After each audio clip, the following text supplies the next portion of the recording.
Bom dia a todos e todas. Nós vamos iniciar hoje o processo de apresentação dos trabalhos. Como eu falei anteriormente, os trabalhos serão todos gravados. Eu vou colocar no ar esses trabalhos com a apresentação de condomínio geral. Desejo um excelente trabalho para vocês e conto aí com a colaboração de todos. Bom dia a todos. Hoje a gente vai falar sobre condomínio geral. Basicamente, a gente vai falar sobre os principais tópicos do condomínio simples, tá? Tem uma diferença no Código Civil. Se vocês quiserem acompanhar no nosso código, vai ser esses artigos que a gente vai falar de 1314 a 1330. E essa é a nossa metodologia. E a gente utilizou os principais tópicos, que são do condomínio voluntário e condomínio necessário. E, como foi determinado anteriormente, cada estudante vai ter 10 minutos de fala. Esse aqui foram as fontes de pesquisas que utilizamos. E agora a gente vai começar com a natureza jurídica do condomínio simples. De início, a gente sabe que o condomínio é um direito de propriedade. Uma coisa interessante que a gente consegue perceber é que nas doutrinas há sempre um debate sobre sua natureza jurídica. E a gente tem as duas principais teorias, que é a teoria das propriedades parciais e a teoria da propriedade integral. Então, pessoal, presta atenção que eu vou querer saber a opinião de vocês sobre essas duas teorias. Bom, basicamente, na teoria das propriedades parciais, eu vou desenhar aqui para ficar um pouquinho mais fácil. Basicamente é o seguinte, presta atenção. A gente tem aqui um condomínio, certo? O que acontece nessa teoria é que cada condomínio tem a sua parte, ou seja, o condomínio é formado pelas cotas que os condôminos têm. Acontece que, em vez do objeto da propriedade ser o condomínio, o objeto dessa propriedade é a cota. Então, tem essa diferença. Lembrando que eles podem sim exercer um direito de propriedade, só que a propriedade em si é a cota.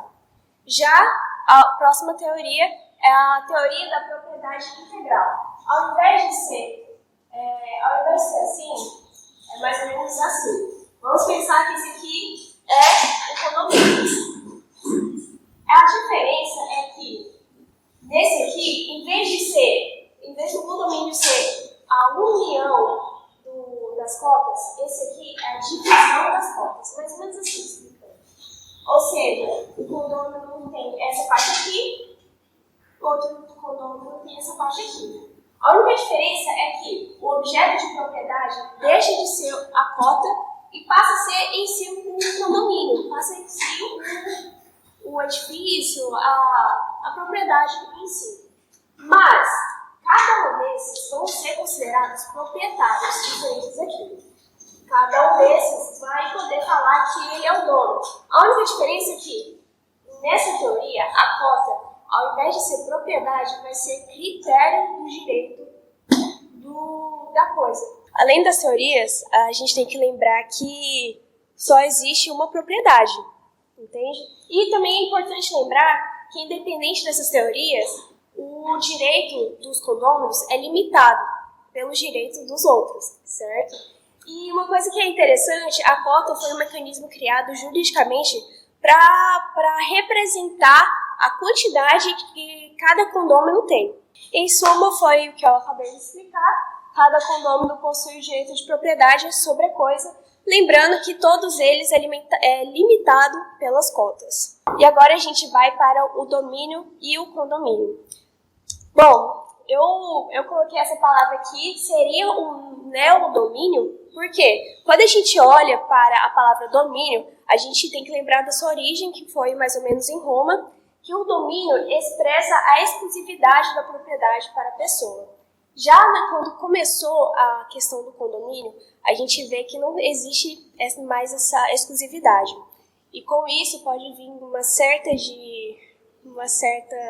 certos conflitos. E com isso, o nosso código permitiu a possibilidade de excluir essa sociedade para evitar justamente mais problemas ainda. E agora a gente vai falar sobre os dois principais artigos em relação ao domínio e à propriedade, que é o artigo 1320 e 1322, que fala justamente sobre essa divisão, essa responsabilidade que os condôminos têm sobre o domínio, uso e o gozo da coisa comum e a sua divisão. No artigo 1320 do nosso Código Civil, é defendido que a todo tempo será lícito ao condômino exigir a divisão da coisa comum, respondendo o quinhão de cada um pela sua parte nas despesas da divisão. Vamos lembrar, pessoal, que quinhão basicamente é a cota. Ou seja, se o fulaninho comprou metade da propriedade, a metade dos frutos vão ser do fulaninho. Basicamente isso que é a divisão. E quando essa coisa for indivisível, aí tem um problema. Os consórcios os consórcios não quiserem ajudá-la a um só, indenizando aos outros, será vendidas e repartido ao apurado. Então, se a coisa não puder ser dividida, basicamente o dinheiro vai poder ser dividido. Bom, esse é o resumo. Bom, eu vou falar um pouco sobre o contexto histórico, né, do surgimento do Instituto do Condomínio. Os primeiros estudos datados acerca do surgimento do Instituto do Condomínio foi no Império Romano, e ele se deu, não foi de forma natural, como por exemplo o casamento, até mesmo a posse. Ele se deu através da necessidade dos bens herdados. Então ele meio que foi obrigado a surgir mediante a sucessão. Aí aqui eu vou ler uma frase, né, que eu tirei de um artigo que vai falar exatamente isso que eu falei. Sabe-se que em Roma, ainda no direito pré-clássico, 753 a 126 anos antes de Cristo, verifica-se a ocorrência da pluralidade de herdeiros de uma mesma coisa indivisa. Fala-se então no consórcio inter fratres, que seria uma sociedade entre os irmãos. O condomínio em Roma era análogo a um tribunal. Se, por exemplo, um condômino quisesse fazer uma benfeitoria no condomínio, iria a uma espécie de tribunal e iria a voto. Então, se tivesse qualquer veto, os votos teriam que ser unânimes para a benfeitoria poder ser feita. Se tivesse qualquer veto, não poderia ser feito. Tem que ter a unanimidade das deliberações, e os atos de qualquer condômino, não impugnados pelo veto dos demais, eram presumidos lícitos. Ou seja, qualquer benfeitoria que um condômino fizesse no condomínio e não fosse impugnado, era tido como lícito. E a propriedade exclusiva a propriedade era absoluta e exclusiva dos comunheiros. Mais à frente também temos no período justiniano, que é basicamente a base do nosso condomínio contemporâneo. Foi lá que foi instituído o sistema de cota, quinhão ou porção, né, que são a mesma coisa. E também define os direitos e obrigações dos condôminos. Os direitos e obrigações dos condôminos. Temos também na Alemanha o surgimento de um condomínio um pouco diferente, bem diferente do que a gente vê aqui no Brasil, que era a espécie de um condomínio coletivo, ou conhecido como domínio de mãos juntas. Ele não admitia a ideia de quinhão, de cota, e todos eram donos simultaneamente. Aí agora eu vou falar um pouco sobre as modalidades do condomínio. Tem-se 3 modalidades no condomínio, né? O ordinário, o edilício e o necessário. No ordinário é subdividido entre o voluntário e o forçado. No voluntário, os bens divisíveis só se mantêm divididos por vontade das partes. Ele está previsto no artigo 1314 do Código Civil. É o exemplo de uma fazenda, que é um bem divisível, mas os condôminos decidem, por vontade própria, terem um condomínio acerca da fazenda. Então, é um bem divisível, mas eles querem fazer um condomínio nessa fazenda. Então, seria o caso do voluntário. Já o forçado seria o caso de um carro. Um carro é um bem indivisível, né? Não tem como dividir um carro em 2, para cada um ficar com metade do carro. Não, então é um bem indivisível que eles são forçados a instituírem um condomínio. Ele está previsto, o condomínio forçado, no artigo 1322 do Código Civil. Aí, a título de conceito, né, que vamos falar mais à frente em outros trabalhos sobre o condomínio edilício, é o famoso condomínio que todo mundo pensa quando se fala em condomínio, que seria um condomínio de casas ou um apartamento separado, um condomínio de apartamentos, né, separado. Aí eles são formados geralmente por bens imóveis urbanos, compostos por partes de propriedade exclusivas e partes de uso comum. Está previsto no artigo 1331 do Código Civil. É onde se vê as partes de uso exclusivo, que seria um apartamento, né? Cada um tem propriedade acerca do seu apartamento, e os de uso comum, que é a propriedade de uso comum, que seria uma piscina, uma churrasqueira, uma quadra de futebol que tem no condomínio. E temos também o condomínio necessário, que é um condomínio imposto pela lei, ocorre em situações especiais e tem por objetivo manter a ordem e o sossego entre imóveis contíguos. É o básico exemplo da vizinhança. É um condomínio necessário que eles têm que ter ali mediante propriedade. Está previsto no artigo 1327 do Código Civil e também tem a formação de condomínio necessário através de algumas questões naturais, por exemplo, aluviões, ilhas, entre outros. Temos também a divisão do condomínio entre as formas de divisão da coisa, que seria o pró-diviso e o pró-indiviso. No pró-indiviso, há a comunhão de direito, mas não de fato, sobre a coisa. Cada condômino exerce poderes privativos sobre sua unidade. É o exemplo do condomínio edilício. Já o condomínio pró-indiviso, há a comunhão de fato e de direito sobre a coisa. Os condôminos não se localizam na coisa, exercendo posse sobre o todo. É o exemplo de uma casa de praia que várias pessoas decidem comprar juntas, né? E elas não necessariamente moram ali naquele local. Eles só têm um condomínio e vão subdividir acerca das cotas, como vão utilizar. Por fim, temos as fontes do condomínio. Em síntese, é verificado como fonte dos condomínios o contrato, sucessão, o testamento e a lei. Isso não indifere da forma de aquisição da propriedade, que seria o escapião ou as ascensões. Quando a comunhão recai sobre a propriedade, surge o que a gente chama de condomínio com propriedade. Ou seja, a comunhão ela é o gênero e o condomínio é a espécie. Segundo o doutrinador Darcy Bessano, para se caracterizar como um condomínio, deve haver dois elementos principais, que são o sujeito plural e o bem indivisível. E sobre isso recaem alguns efeitos, que são os direitos e deveres dos condôminos, que eu vou falar agora. Direitos condôminos. Aqui eu coloquei o artigo 1314, que fala sobre isso. Cada condômino pode usar da coisa conforme a sua destinação, sobre ela exercer todos os direitos compatíveis com a divisão, reivindicá-la de terceiro, defender a sua posse e arear a respectiva parte ideal ou gravá-la. A gente vai destrinchar isso melhor agora.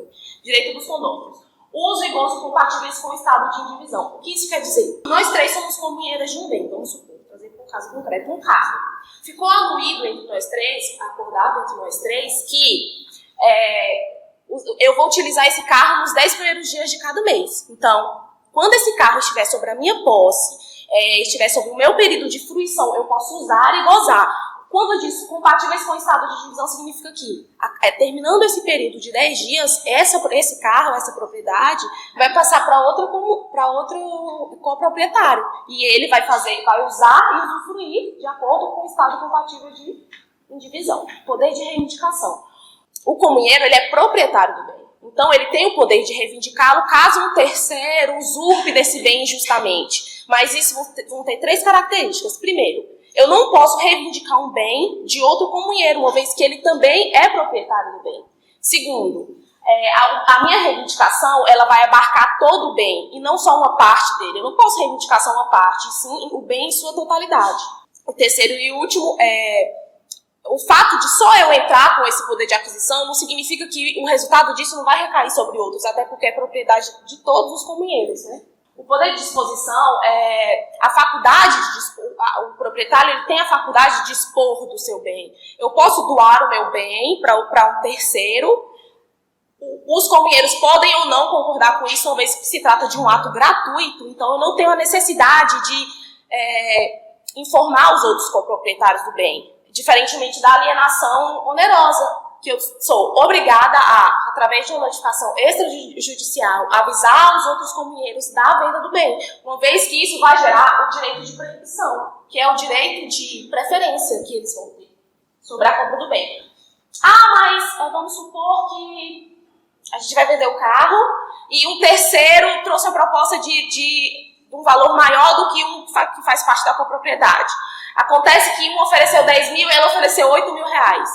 Nesse caso, o direito de preferência dá direito ao coproprietário dele elevar o valor da sua proposta, ficando valor por valor, igualar, ou ele pode aumentar esse valor. O direito de preferência dá isso.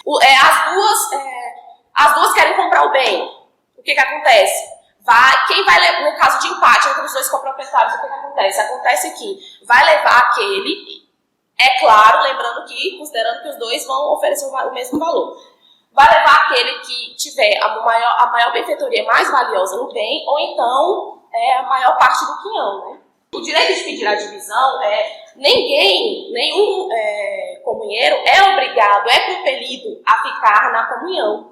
Ele pode simplesmente pedir o direito de pedir a divisão. Esse direito de pedir a divisão, ele vai respeitar as regras estabelecidas no Código Civil do direito da herança. Por exemplo, tem-se aqui uma propriedade de 2.000 hectares. Tem-se aqui uma propriedade de 2.000 hectares e existem 4 herdeiros. O juiz não vai pegar e falar, são 2.000 hectares, os 4 herdeiros, então cada um vai ficar com 500 hectares, 500 hectares, 500 hectares. Não vai acontecer assim. Por quê? Aqui dentro existe um terreno heterogêneo. Ou seja, uma parte pode ser um terreno pantanoso, na outra parte pode ser um terreno que não tem acesso à água, ou na outra parte pode ser uma benfeitoria, uma casa ou algo assim, então. Ou seja, a divisão vai ser os quinhões equivalentes ao valor venal, ou seja, equiparado a isso. Direito de eximir-se às despesas de conservação renunciando ao quinhão. Eu falei, ninguém é obrigado a continuar num condomínio, né, como condômino. O direito de eximir-se às despesas é que os condôminos, eles são obrigados a participar das despesas de conservação do quinhão. Em relação a essa conservação, não é só necessariamente manter a integridade física da propriedade, e sim tudo que advém dela, como, por exemplo, um imposto, uma fiscalização, água, energia. A pessoa tem o direito de se eximir dessa despesa, ela vai estar renunciando, né, o seu quinhão, e nisso concerne às outras pessoas os outros comunheiros, o direito de adquirir isso e assumir essas despesas. No Código Civil não deixa claro se as despesas anteriores, o que vai ser feito com as despesas não pagas pelo comunheiro anterior. Né? Não deixa muito claro isso, se os outros vão assumir ou se o dever de contribuir para as despesas de conservação. Igual eu falei, né? É claro que a contribuição para a conservação da propriedade, ela vai ser equivalente à cota de cada comunheiro. E como eu falei, né? A conservação do bem, ela deve ser analisada no seu sentido lato. Dever de não alterar a substância da coisa e de não dar posse a estranho. Aqui é um dever negativo, né? No caso, por exemplo, falando sobre isso também, vamos supor um caso. A, B e C possuem uma casa em Campos do Jordão. Essa casa, ela possui a sua finalidade de lazer dos comunheiros. Acontece que ficou definido que, durante os meses do inverno, que é os meses de alta temporada, ficaria em agosto, setembro, sem outubro. Vamos supor. Acontece que quando estava na casa no mês de agosto, aconteceu uma catástrofe ambiental, uma chuva muito forte que destelhou totalmente a casa. A casa foi totalmente destelhada. Ou seja, como isso aconteceu, contratou um serviço para manutenção, para colocação de um novo telhado. Acontece que, quando o serviço foi findado, não era mais A que estava na casa, e sim B. E aí o credor vai ficar sem receber, uma vez que B ele não vai se sentir obrigado em pagar, porque ele não foi o contratante do serviço. No Código Civil, deixa bem claro que nesses casos condominiais, fica o contratante responsável pelo pagamento da benfeitoria. No entanto, cabe a ele o direito de regresso contra os outros comunheiros. Alice, mas toda vez que um comunheiro fizer uma benfeitoria no bem, vai caber o direito de regresso? Não. Nesse caso, se trata de uma benfeitoria necessária. Então, aí sim cabe o direito de regresso.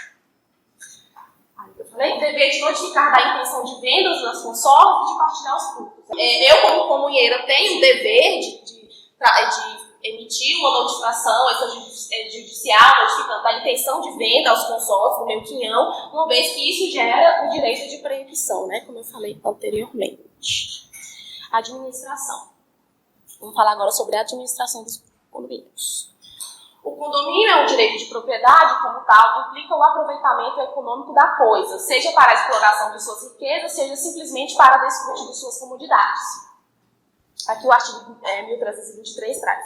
Deliberando a maioria sobre a administração da coisa comum, escolherá o administrador, ou seja, os condôminos não escolhendo eles mesmos administrarem bem ou um em comum, uma vez que isso gera desavença, isso gera discordâncias, eles podem trazer um terceiro alheio a essa propriedade para desenvolver essa administração. E esse administrador vai ficar responsável pela conservação e manutenção do bem. Como, por exemplo, um cavalo. Esse administrador ficará responsável pela vacina, alimentação e tudo que envolve aquela propriedade.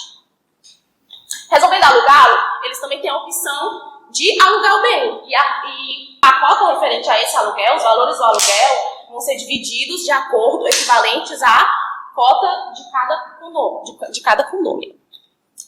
Outra coisa, desculpa voltar rapidão, outra coisa interessante que eu esqueci de comentar é que quando eu falei da divisão do carro, que cada um período de tempo, existe um termo que Mariana nos traz, que é... O que significa isso? Significa dizer que os condôminos, eles são proprietários do tempo que envolve a propriedade.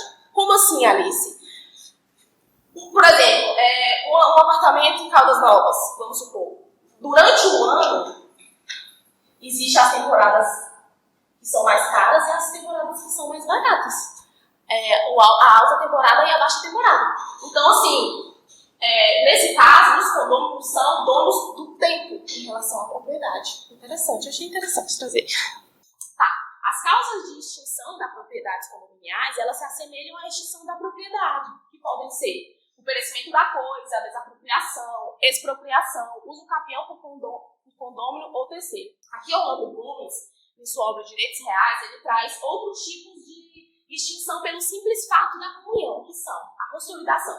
A consolidação é o fechamento das cotas. O que isso quer dizer? Como eu disse inicialmente, há dois elementos importantíssimos para o surgimento do condomínio, que é o sujeito plural e a propriedade indivisa. O que isso quer dizer? Quando há o fechamento das cotas, há o desaparecimento da pluralidade. Se há o desaparecimento da pluralidade subjetiva, e nasce um domínio solitário, ou seja, há a extinção do condomínio. A consolidação pode decorrer de ato negocial ou de processo de extinção ou divisão, de que decorra a aquisição da propriedade por um só sujeito. Divisão. A divisão, mais uma vez, um dos dois elementos principais é sujeito plural, elemento indivisível. Quando esse elemento indivisível passa a ser divisível, há também uma anulação do condomínio. Por quê? Há o fracionamento da coisa em várias porções distintas, de tal forma que cada uma delas constitua um domínio solitário. O que antes era um domínio de seres de uma pluralidade, ele se torna um domínio só. Então, aí ocorre também a extinção do condomínio. Trata-se do desaparecimento da unidade objetiva, que pode acontecer de forma judicial ou de forma amigável. Bens móveis também poderão ser divididos, como no caso de um rebanho, uma partilha de 1.000 sacas de café, beneficiário, uma coleção de livros raros.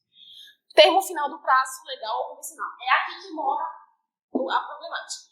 Segundo Orlando Gomes, em todo o tempo em sua obra, Orlando Gomes fala que o legislador ele possui verdadeira aversão, ojeriza e até mesmo antipatia à característica indivisível do bem. O legislador vislumbra do condomínio uma forma anormal de propriedade e, por conta disso, estimula a extinção. Até um artigo que a colega falou que a qualquer momento pode ser extinto, pode ser dividido. Ao argumento de sua continuidade, além de perene fonte de discórdia, constitui mecanismos antieconômicos de aproveitamento da propriedade. Tais soluções não se sustentam na contemporaneidade, cediça a utilidade prática do condomínio, mesmo ordinário. Os dois primeiros parágrafos, aqui referidos, cuja orientação se achava no velho código, não foram assimilados pela sociedade brasileira, até porque o prazo de indivisão pode ser prorrogado pelos condomínios. O terceiro, cuja regra não era contemplada pelo antigo código, parece fadado ao mesmo destino. Vale dizer, portanto, não se conhecer na prática a extinção do condomínio em razão de advento de termo.